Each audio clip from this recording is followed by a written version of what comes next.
So chocolates from Begum Liaquat Ali Khan. It was fantastic. I tell you something.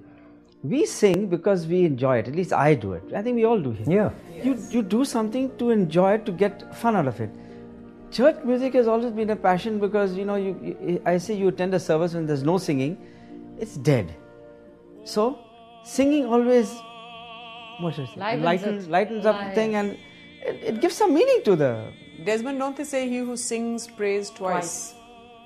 What's that? He who sings prays twice. That's right. But I think the church has a lot to do with it because you come together in the church to sing. Yeah, but what used to happen in the Gone families, if you're talking about, by the age of 7 you were given a violin or you were taught the piano. Everyone had a piano in the house.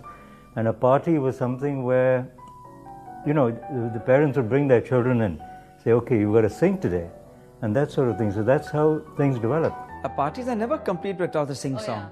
You have to have a sing-song, otherwise it'd be incomplete. Desmond does a wicked Elvis Presley. Yes, Elvis Presley impersonation. But the master at the piano, of course, is Roland. So he plays and we all sing, and it's fantastic. And this has always been part of our life. Growing up, if we were at parties with the family, they would sing. Our parents and grandparents would sing. And so we've all grown up knowing not only songs of our own time, but of the time before us. World War I and before, our parents and grandparents would be singing songs that they learned from their parents and grandparents. So we have a very wide repertoire, But of course, one thing I have to say is we've sort of stopped, haven't we? The progress of learning new songs stopped somewhere. There is the Trinity College of Music in London. Mm-hmm. They trained people in the Indian subcontinent. A lot of people trained as music teachers, and they in turn taught people the violin and the piano. And once a year, there was a gentleman who used to come out of London, conduct exams all over Pakistan and India, and used to actually go back and mark people and give them, he went through various grades. So it was very much like a school exam, except this chap used to come and do it. There were 2 schools out here, in fact, in Karachi, that were used as centers. One was the St. Joseph's Convent, and the other was the Jesus and Mary Convent. Both of them had trained teachers, and people out there used to study music, study piano. That sort of thing has died out with the migration of people in the history. We used to have a group called the Karachi Chamber Music Society. It was mainly expats and it was old. We read music at that time. Were you in it? No, you didn't. And it was run by an American lady, Jane Malone, who married Sabjali. And we used to have regular concerts, but more serious stuff and semi-classical stuff. I would say that opera is probably the most challenging because you have to act as well as sing. So it's 2 different talents. Singers are not always actors, actors are not always singers. So to combine the 2, sometimes you'd have excellent singers who were really wooden on stage and would have to be coached, But we compromise. Sometimes you had, for example, we had Vincent Lobo taking the part of a young man. And he wasn't a young man.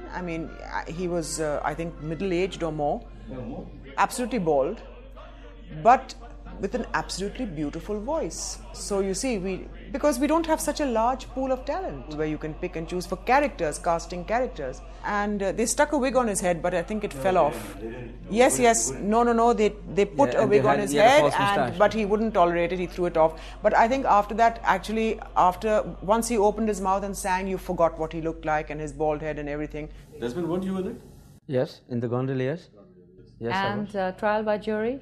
Yes, indeed, also. Yes, so all of us were in Trial by Jury, and Austin and Desmond were in the Gondoliers. It was in 1971 the January. Gondoliers could not be called an operetta. I think it was pretty big. It was a full opera. It was a full opera. The music director was Terence D'Souza. Terence D'Souza. In fact, all of us eventually, were part of Terence's choir, the Fatima Choral Group. And he directed not only the opera, but also... We used to do Christmas carols. Every year. We'd do summer concerts, where we'd do songs from various, all over the place. But it started out as a church choir. We'd also sing in church for occasions like Yes. Easter. They used to do the Matthew's Passion, you know?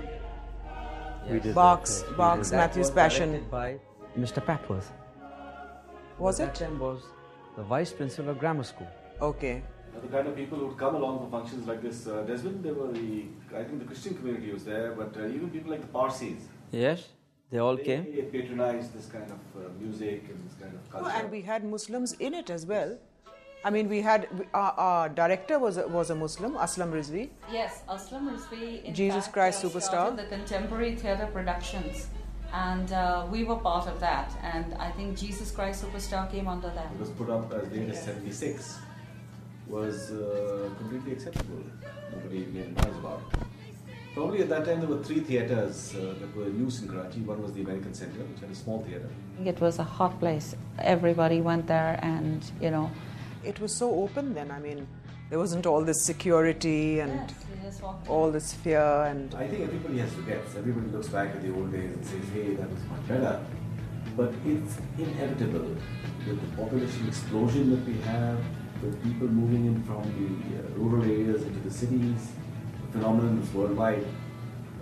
I think culture is going to change. The pressure on Karachi has caused life to be much more difficult.